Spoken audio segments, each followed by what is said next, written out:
I'm Joe Reed, and this is the story behind my stories.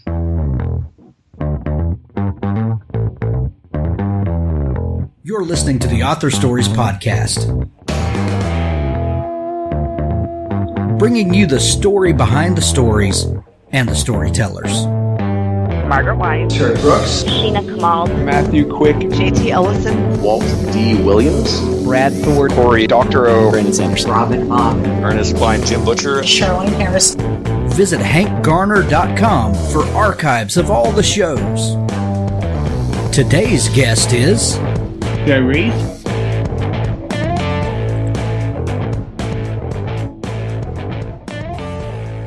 Thank you so much for tuning in to Author Stories. We really appreciate you listening. If you would like to subscribe to the show, over in the right-hand sidebar, there are some handy links where you can click and subscribe on your iPhone or your Google Android device, or listen online, or YouTube, or Stitcher Radio. Pretty much anywhere that you listen to podcasts, you can subscribe to Author Stories there. We would like to thank our sponsors today for sponsoring the show. It's because of their generous support that we're able to bring you so many great author interviews, and we'll be calling out those sponsors throughout the show. So thank you to them. As always, stay tuned at the end of the show for an audiobook clip from our good friend Richard Gleaves. Thank you so much for listening. Now on to our show. He enlisted for the money. He stayed for the girl. Gateway to the Galaxy, the new series everyone is talking about, beginning with Book 1, Into the Breach. Frank and Marine Space Corps 1 find themselves across the galaxy in a WWE smackdown with the legions of a boss-level villain. But the party's just getting started. He donned the mantle of a celestial knight to impress a girl? Well, an empress. Now destiny's calling in a debt. A lightning-paced military fantasy full of outlandish comedy and impossible situations that will have you hailing for these Marines from the get-go. For fans of Green Lantern and the Stargate universe. Listen to what some readers are saying. This is good stuff. Thanks for the new obsession. I recommend and can't wait for the next book. And the visual pictures and action are amazing. They're getting the band back together. And this time, it's serious nonsense. Pick up the Gateway to the Galaxy series by Jonathan Yanez and J.R. Castle, available now on Amazon.com. There's a link to it in the show notes. Gateway to the Galaxy. Well, thanks for joining me again for the Author Stories Podcast, where I bring you the story behind the stories and the storytellers. Today, I'm really excited to have Joe Mungo Reed on the show with me. He has a brand new book called We Begin Our Ascent, and when you're hearing this episode, it'll be available everywhere to purchase. I have an early release copy of it, and I'm going to tell you guys it's fantastic. I think you're really going to love it. Welcome to the show, Joe. Thanks very much. Thanks for having me.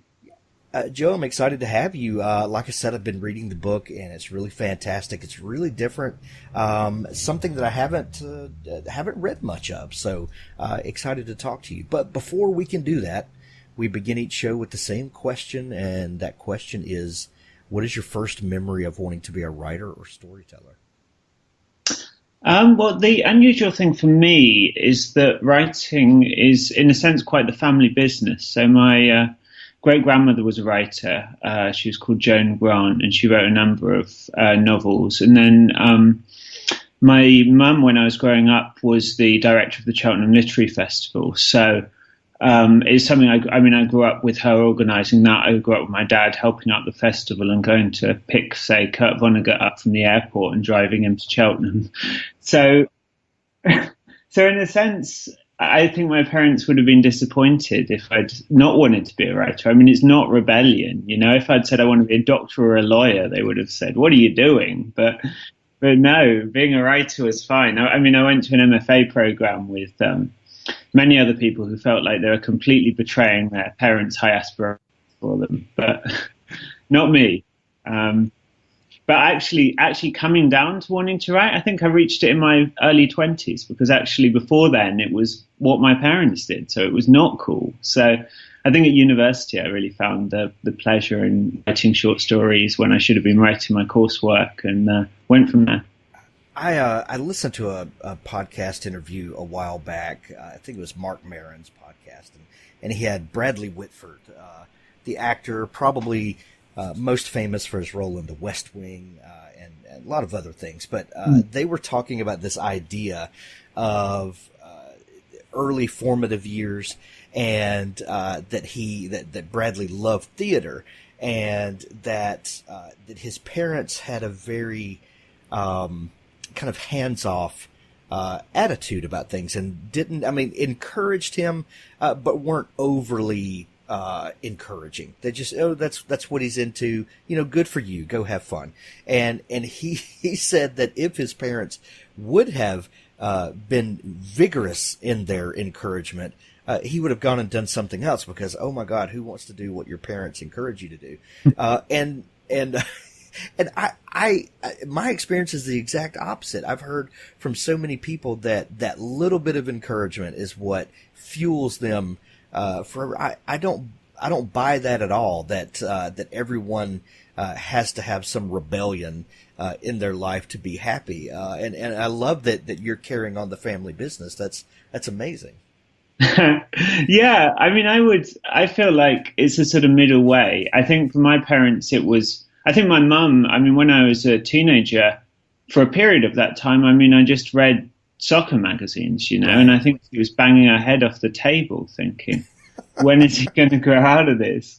But I think the access was always there. So when I did take English classes later on, and when I did start to write, I knew the names. I wasn't intimidated by the names. It sort of gets into the air around you. And I think what puts a lot of people off a career like writing is its kind of formidable set of reputations you have to deal with when you're reading classics, or when you're thinking, I want to start, writing stories. And I think I was able to surmount that because of just having exposure to these things without necessarily being forced towards them. Other than soccer magazines or football magazines, as you guys might call it, what sorts of things really captured your imagination when you were a kid? Well, I mentioned Kurt Vonnegut earlier, and my parents were both quite serious readers, so they didn't have much track with YA novels. They kind of felt that Kurt Vonnegut was sort of a good YA novel. They read literary work, and that's what they were going to push on their sons. So, I really came of age reading things like Cat's Cradle and Welcome to the Monk, all of the classic Kurt Vonnegut stories, some of which you look back and you think, well, they're not totally suitable for formative reading experience at age 12, but I completely love that kind of stuff. I came into reading with a love of anything that had a sense of humor, and I still think that's so important, but Vonnegut in that sense. And then Terry Pratchett, I devoured every Terry Pratchett book when I was I'd say between the ages of about 12 and 16. I couldn't read enough of them. I'd read about one a week because they were just so funny. I just absolutely loved them.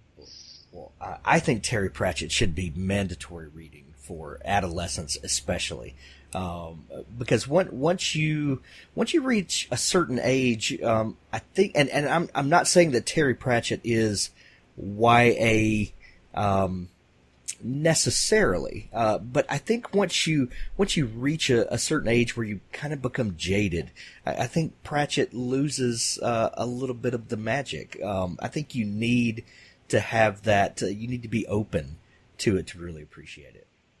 Yeah, I agree. He's such a world creator. I feel like half the things I learned about the world were through parody. The parodies of Terry Pratchett plus the parodies of The Simpsons. That shaped my world for me at about 14. Well, I love to hear that Vonnegut and Pratchett were formative influences on you, because now knowing that and looking back on your new book, We Begin Our Ascent, that thread of that kind of subversive humor, if you will, is runs through there. And I can see those influences now. Not that you wear them on your sleeve, but in hindsight, I can tell that now. That's great. Well, that's good to know. I'm glad I feel like over revision, the jokes slowly die, but I'm glad they've survived some of them. Well, it's kind of funny in revision because it's sort of like doing theater. If you've ever done any of that, when you rehearse something, when you first read the script, it's really funny and you get all the jokes. And then after you've rehearsed something for 3 months, none of the jokes are funny anymore. And you think, oh, this is going to fall so flat. And then you do it in front of an audience and then everything's funny again because it's the first time they've seen it. And writing and revising is a little bit like that. Like sometimes you just have to get away from the thing and let fresh eyes read it. Let people with that have not been knee deep in the weeds with this like you have. And then I think the writer can actually take on a new appreciation for their own work when you get a little space and distance and some fresh opinions about it.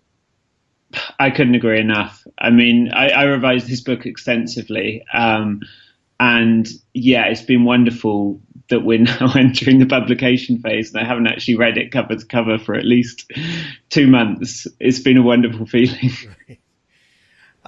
You mentioned earlier that you did an MFA. Where did you go to university? I think you spent some time in Edinburgh and also in the States.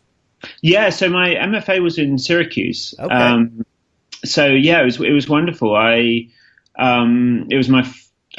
been to America, but it was my first time living there for any prolonged period of time. And to sort of fly over I'd been living in London before that, fly over to live in central New York, and no one I knew in the UK really understood. They'd say, "Oh, you're living in New York. You're going to go and live in Brooklyn or Manhattan or something." I'd say, "Not quite." Yeah, we're actually in the woods. Yeah. I mean, especially for the UK where, Syracuse is probably 4 hours or so from the city. And you think, well, in the UK, that could be anywhere, Right, exactly. So what part of the UK did you grow up in? I grew up in Gloucestershire. Okay. So that's on the west. It's really picture postcard Britain. I mean, stone cottages and small villages and rolling grassy fields full of happy sheep. I love asking people to think about the idea of place and those the formative places where we spend our youth. And do you feel like growing up in Gloucestershire, do you feel like that had an impact or has an impact on the type of writing that you do, or maybe the way you paint characters? Even though you may not write stories based there, do you feel like the spirit of that place comes through in the things you do? I think that's probably true. I mean, I feel like I can only give an answer in a general sense, but one thing I was very struck by going to America and studying writing was the sense of possibility in American writing and the sense of ambition, the idea that you want to write a big, all-encompassing book as an American writer, which I think is a wonderful, admirable idea. Whereas in the UK, I think the idea is that everything's been done already. And in some way, I think that is tied to the landscape. I mean, where I grew up, there's not a square foot of land that has never been trodden on by a human foot before. It really is it's a beautiful landscape, but it's a completely man-made landscape, man-made by agriculture, by construction, by history.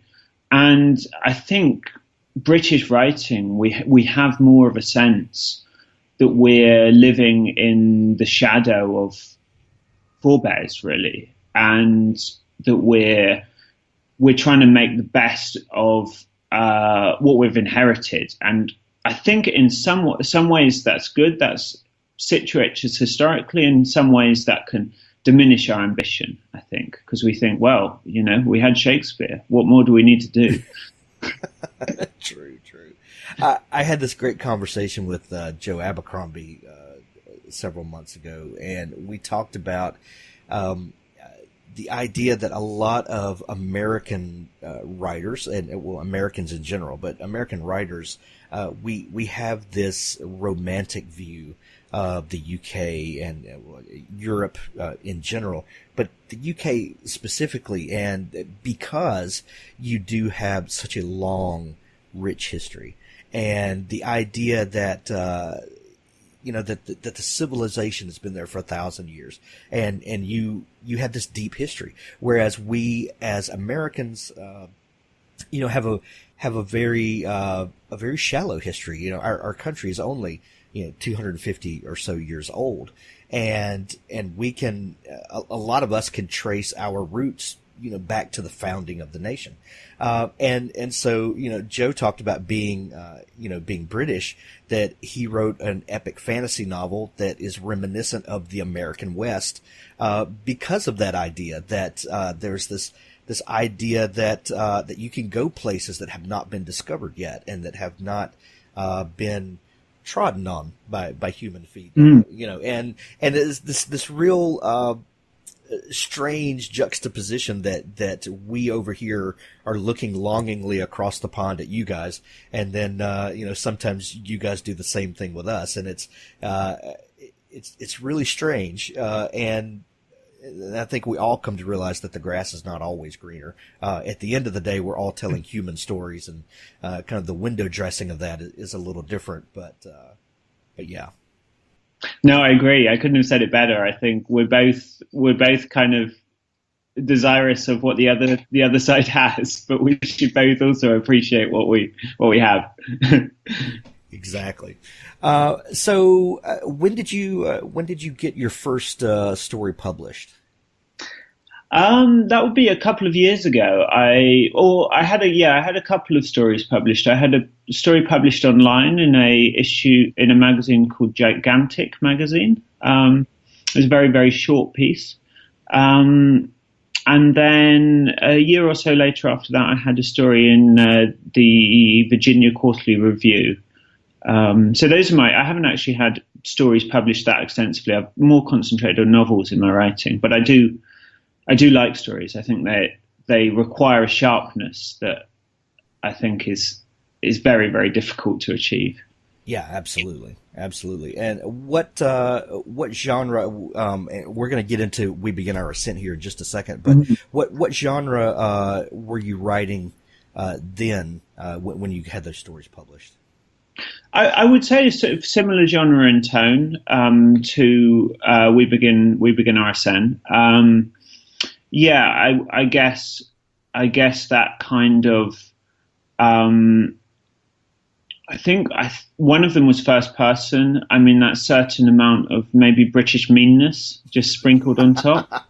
One of them was about a guy going to film monkeys on an assignment and getting slightly bullied by the monkeys while he's filming them. So. Yeah, that was actually a story that one of my friends had told me of his brother-in-law. So I just ripped that off him and turned it into a fictionalized short story. Excellent.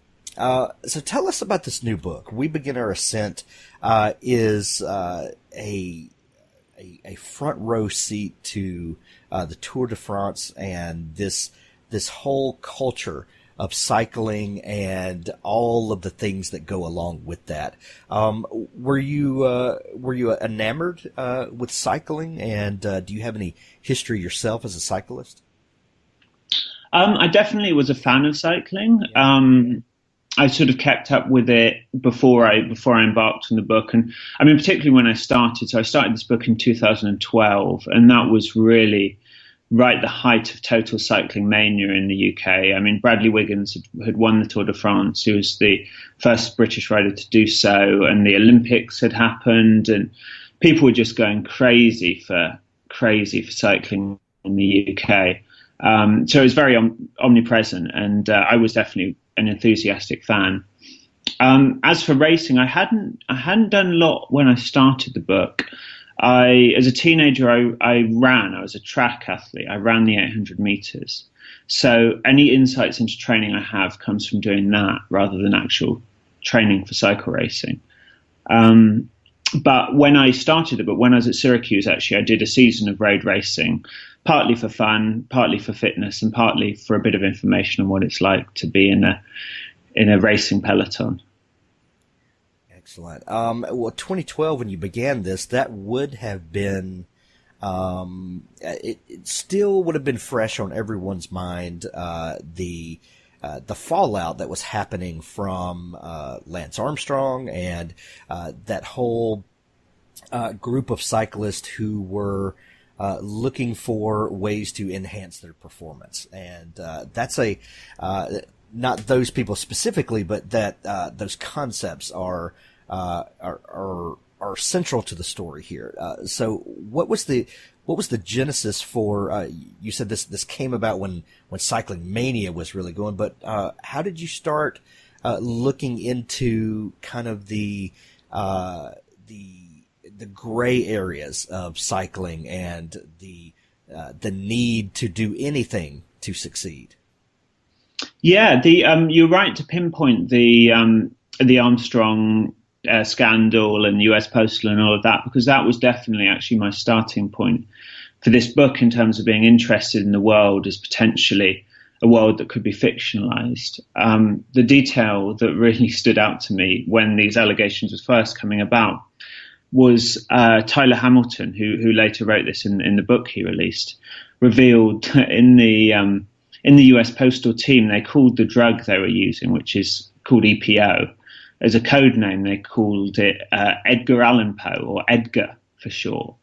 And I just found this hilarious that their number one, their code was so bad. I mean, it doesn't take a genius to work out, that it probably was EPO they would have been talking about. And number two, that the alibi was not good. I mean, do you finish a Tour de France stage and think, now for some Gothic literature? It's going to help you relax.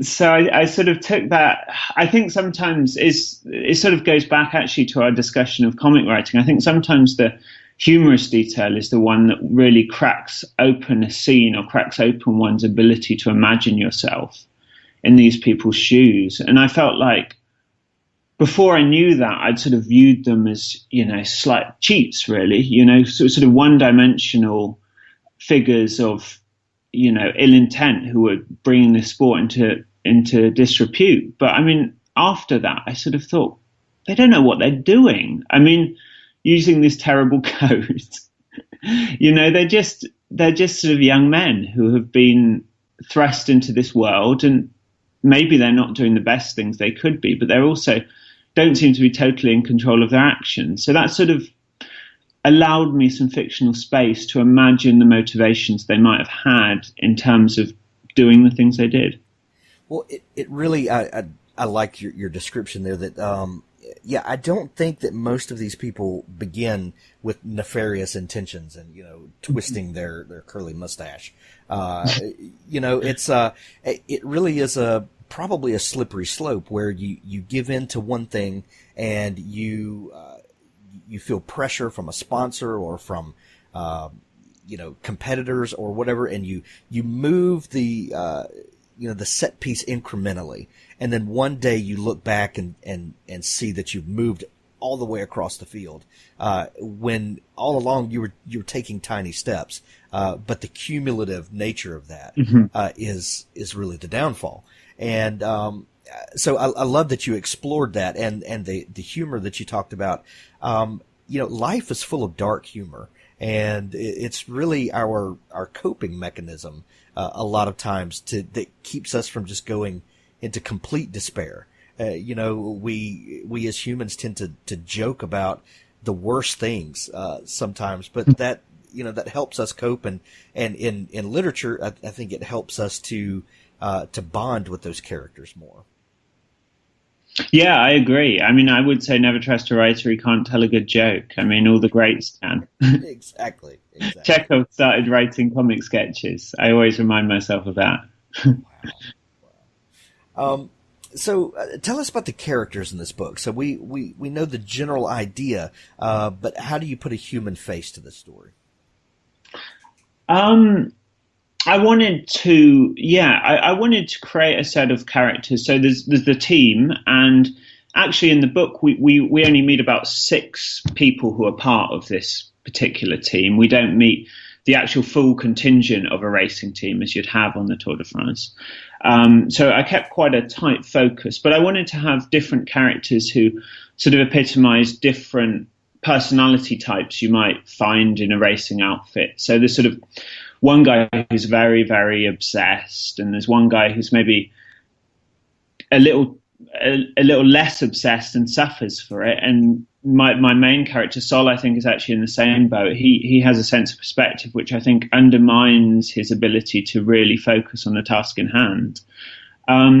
So I wanted to create different sets of unbalanced characters. I mean, I find it amazing. The thing I find amazing whenever there's a sports scandal is people say, what about the example for the kids? What about these role models? And you think, why are we asking sports people who have dedicated every waking hour to becoming world class at whatever they do to be role models? Because surely we can't expect them to both be amazing at what they do and balance personalities. So in a sense, one thing I was trying to do was translate these various weird characters onto the page that I imagined. Yeah, and you mentioned Saul, but the other main characters, Liz, and they have a really interesting relationship because not only are they a couple, but she is part of the training and the team as well. How did you come up with Liz, and why did you decide to have them as a couple? Well, firstly, it's not based on any particular case, but I mean, the idea of a rider's spouse being dragged into some slightly shady activities in terms of supplying illicit substances is not totally out of the realms of reality. So that partially allowed it to enter my fictional world. I mean, these things have happened in the history of cycling. But also I felt like it needed these two poles. The book needed the idea of cycling as something very important, and it needed another pole which could be drawing my protagonist in a different direction. And that pole was family. That pole was a relationship with his wife and his son. What sort of research did you have to do for this book? How much did you have to immerse yourself in this world? I read quite a lot of cycling biographies. I read quite a lot about the history of cycling, not so much for concrete detail, because a lot of these history books are, a vanished era, people doing things in a very different way. But in order to get a sort of idea of the traditions of a race like the Tour de France, or the mythology of a race like the Tour de France, some of the cycling books, the biographies can be very boring because quite a lot of the ones I read were written in the era where they couldn't really admit to all the doping they were doing. So they just... They're like, and this day we pedaled hard. Yeah, I mean, it's like reading a biography of the Rolling Stones where they pretend they finished a gig and sat around drinking Fanta afterwards. Right. Well, the relationship between Saul and Liz really provides tension because you do care about their family and their relationship, and you also care about their individual motivations and their individual quest for excellence and to have that breakthrough. Liz is a geneticist, and she is pushing the envelope of what her field can do, while Saul is pursuing excellence on the bike. And you really start to see, like we talked about earlier, this incremental moving forward until you realize that you've gone too far and it's too late. Was there any point in the writing where you were just like, oh my gosh, this is when you started to realize that this is darker than you ever imagined it could be? Probably, I think in a way, I think probably my first draft was the darkest of all. I think in a way, I went dark and then slowly brought it back from being truly too despairing, actually. I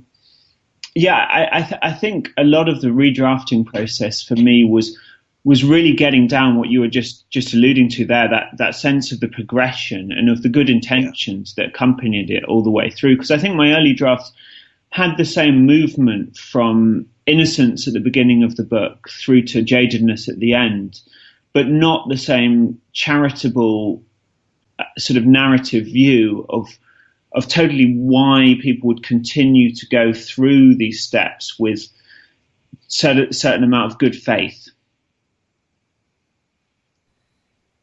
This definitely doesn't read like a dry cyclist biography by any means. You've managed to keep the narrative really tight and to make us care about these characters while we are on a journey with them on the cycling tour. Would you describe this book as something that sport fans would enjoy? A lot of times you'll watch a sports movie and you realize pretty closely that it might take place on a field with athletes, but it's really not a sports movie. It's really about, something else, and the sport is just the set piece for it. How do you think about this book and how and what types of people might really enjoy this kind of story? Yeah, that's a good question. I would definitely welcome cycling fans to the book. I mean, I think cycling is a rich venue for literature, and I think people who do like cycling would enjoy it. But I think you make a good point that I think there's also actually other people who would like it. I mean, I would like to sell the book to people as a story of ambition, as a story of someone moving step by step towards choices that maybe aren't the most moral or the best for them in the long run. I mean, largely I would say it's a book about cheating, and in that way I would say it has certain things similar to books about, say, working on Wall Street and selling mortgages, or working in the political sphere and peddling slightly dodgy stories about the politician you're supporting. I mean, that's what really interested me in writing the book, and I hope that the cycling detail is introduced in a way that will allow the general reader to pick it up relatively quickly without too much friction. One who doesn't love a great story about cheating? Well, you talked about Vonnegut and Pratchett earlier, and Vonnegut gets shelved in the bookstore all over the place. Sometimes he's literary fiction. Sometimes, they'll shelve Slaughterhouse-Five as science fiction, and then you've got historical fiction, and it's just all over the place. And at the end of the day, it's just a Vonnegut book, and they may have all sorts of different, window dressing on the story, but he's still Vonnegut at the end of the day. And the same with Pratchett. Sometimes he's in humor and sometimes he's in fantasy. And, when in actuality, he's probably more, political, satire. And, I think we get hung up on genre way too much. But I understand the need that you need to know where to put it in the bookstore so people can find it. But when you were writing the book, did any of those factors ever bother you or come into your planning and writing process at all, or was this just the story that was on your mind and you decided to tell it? I didn't think too much about the genre question when I was writing it. I mean, I read a lot of this within the context of an MFA program. So really there, I think the focus is always on getting on that literary fiction shelf, and anything you do within an MFA program, people are generally, aiming to be the next Jonathan Franzen or Nell Zink or something like that. So I think that was always how I envisioned the book being marketed, as literary fiction rather than than as a sports book. But I think you're totally right. I mean, I think, you just write a good book and they put it where they put it in the bookstore, Right. Joe, what did you learn about yourself as a writer from writing this book? I learned, I think the first draft I did was very boring. And it was very boring because I didn't really yet know how to make a plot move. I didn't really have, I think Vonnegut, actually, to mention him again, talks about how you have to torture your characters. And in the first draft of this, I was giving them a bit of an easy ride. So I really learned that I have to pay attention to making things develop piece by piece by piece, because it's a tricky, as you know, it's a tricky process to write a novel, especially for the first time. And there's a lot of things you don't actually learn until you finish the first draft. And for me, it was finishing it and feeling that I had stuff in there, but that it didn't yet have an engine to drive it along. So I had to really work for at least a couple of years to work out how to really make the plot go with this one. Well, Joe, the new book is We Begin Our Ascent. It's out everywhere when people are hearing this. What are you working on now? So I'm working on my second book. It's going to be a book about, it's set in two worlds. It's set in the London auction world, the London art auction world, and post-Soviet Russia. So it's about, it includes oligarchs and it includes London auctioneers trying to sell paintings. And I haven't got far enough into it yet that I can tell you exactly what happens, but I'm doing a lot of reading in those two spheres. Oh, I love it. And those are present on everyone's mind right now, the way the world is working. So I look forward to seeing what your prescient view of the world is like in the new book. Joe, we're going to send everybody to pick up a copy of We Begin Our Ascent. Are you online where people could follow you and keep up with your progress and follow along? Yeah, indeed. I'm on Twitter at Joe Mungo Reed, and I'm on Instagram at Joe Mungo Reed. Excellent. Joe, congratulations on the debut novel. I know it's getting a lot of praise early on, and I hope that it does gangbusters for you. Thank you for taking time to come on the show today. Thank you so much. Thanks for listening to the Author Stories podcast. For more great author interviews like this one, go to hankgarner.com and dig through the archives. There's something there I know you'll love. Now stay tuned for a special audio clip from Richard Gleaves' The Jason Crane series. He led Jason to a small bistro. The door set tiny bells to chime as they entered. The place shivered with smells. Coffee, hot chocolate, and croissants. "This," he said, extending his arm towards a woman in an apron, "is Jennifer. She makes the best scones and is tragically spoken for." He kissed the woman's hand. She was plump, in her 50s. She had left one curler to dangle at the back of her head this morning. "If it's a tragedy to you, this is the first I've heard of it." She swatted at him with a menu. "Why didn't you speak up 20 years ago, lady killer?" Jason sat. Jennifer put a glass of water in front of him. "And who is this fine gentleman?" "This," said Hedwig, joining, "is my son's great-grandfather's great-great-nephew." "That's a lot of greats. Any great-great-great-whatever of Hedwig is great by me." She giggled at her own wit. "I'll be back for your orders." Hedwig swatted her rear end with a menu as she left. He made small talk about the bistro, the specials, what was good, the Benedict, or not so, the hanger steak. When their orders came, coffee for both, eggs for Jason, a scone for himself, he got down to business. "I met your grandmother about, a year ago. Valerie and I have a mutual interest in old families, particularly old families related to the legend for obvious reasons. Valerie's lived in Tarrytown for years, though her family's up near Boston. Now, don't worry. I don't believe all that nonsense about a headless horseman. Valerie's the superstitious one, but the Van Brunts are definitely the family in Irving's story.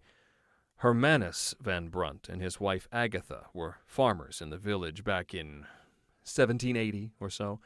This was during the Revolution. Hermanus grabbed title to lands left by a Tory family who'd been tarred and feathered and shipped back to Britain. Do you know your history? Sure, Tory, loyal to the king. Benjamin Franklin broke with his own son who was a Tory. Smart boy. Traitors to the cause, and that was serious business. The British marched straight through here during the war, chased George Washington off Manhattan and out to New Jersey. And after they were kicked out again, a lot of Tories were kicked out with them. Anyway, the Van Brunts took over some farmland north of Tarrytown. They had a son, Abraham, and, of course, their son Abraham married a wealthy heiress, Katrina Van Tassel. Yes, all that is true. It's public record, just like the legend says. My mother left behind quite a few documents written by Abraham Van Brunt, Brom, in Dutch mostly. He was powerful around here. With Katrina's money, he became the biggest stone merchant in the state. He died in 1850. After him, it's Dylan Van Brunt, his son, Joseph, the grandson, then Cornelius, then... Sorry, genealogy is not my thing. No? Why was Eliza doing research on the Van Brunts? She wasn't. She was looking into the Cranes. That's what made us such fast friends. I don't get it. We do go back a ways, your family and mine. More coffee? Jennifer appeared at Jason's elbow. Hedwig nodded, and she poured. Still not getting it, said Jason. But he did. Hedwig turned to the waitress, and Jason knew what he would say. My lady, may I present? He raised his coffee cup, proclaiming, the last descendant of Ichabod Crane.